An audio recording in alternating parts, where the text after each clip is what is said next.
Did you know that the way you apply your setting powder can completely change your makeup game?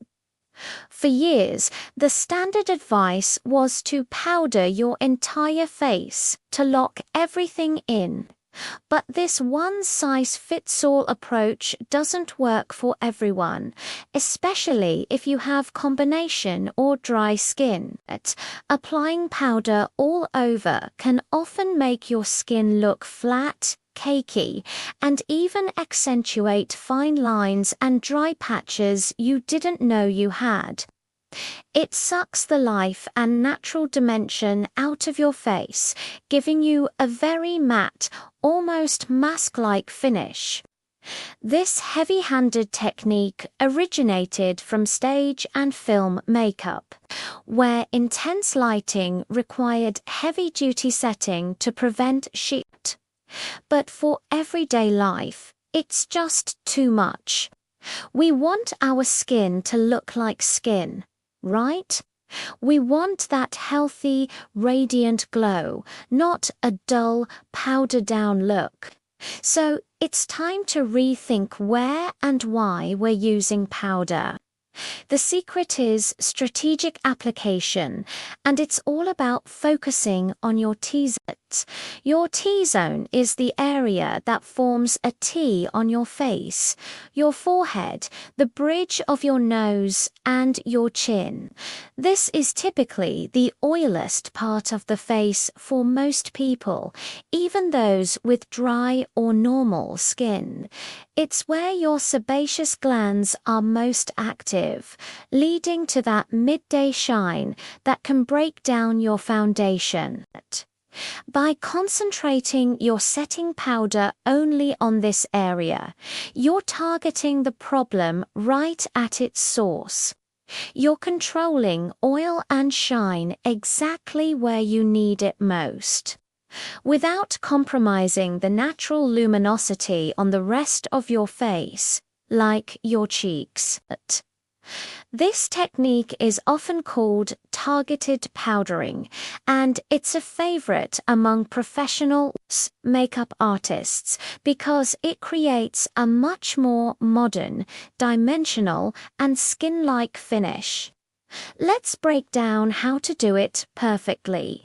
First, finish your liquid or cream makeup application, your foundation, concealer, everything. Then, instead of grabbing a big, fluffy powder puff or a large brush, opt for a smaller, more precise tool. A small, fluffy eyeshadow blending brush or a small, tapered powder brush works wonders for this. Even a damp makeup sponge can give you a very seamless application. Dip your chosen tool lightly into your translucent setting powder. Remember to tap off any excess. This is key. You want a very light dusting, not a heavy layer. A little goes a very long way. Now, gently press or pat the powder onto your T-zone. Start with the center of your forehead, then move down the bridge of your nose. Don't forget the sides of your nose, where pores can often appear larger and oil tends to collect. A light dusting in the nasolabial folds, those smile lines, can also help prevent creasing. Finally, apply a small amount to your chin. The motion is important here. Pressing and rolling is much better than sweeping or buffing. Sweeping can disturb the foundation underneath, while pressing melts the powder into the skin for an invisible, long-lasting finish. By pressing it in, you're ensuring the powder really sets your makeup and absorbs oil effectively throughout the day. So, what about the rest of your face? Leave it. Let the natural dewiness of your foundation shine through on your cheeks, your temples, and along your jawline. This contrast is what creates that beautiful, healthy dimension.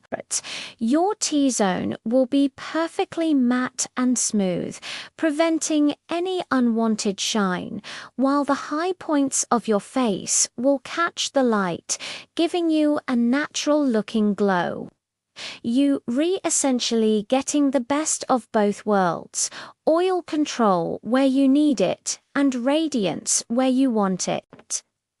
This method also helps your makeup last longer without looking heavy or feeling dry. It honors your skin's natural texture and finish. This technique is a game changer for so many skin types. If you have combination skin, it's the perfect solution because you're treating the oily and dry areas differently. If you have dry skin, you can finally use setting powder without fear of it making you look even drier.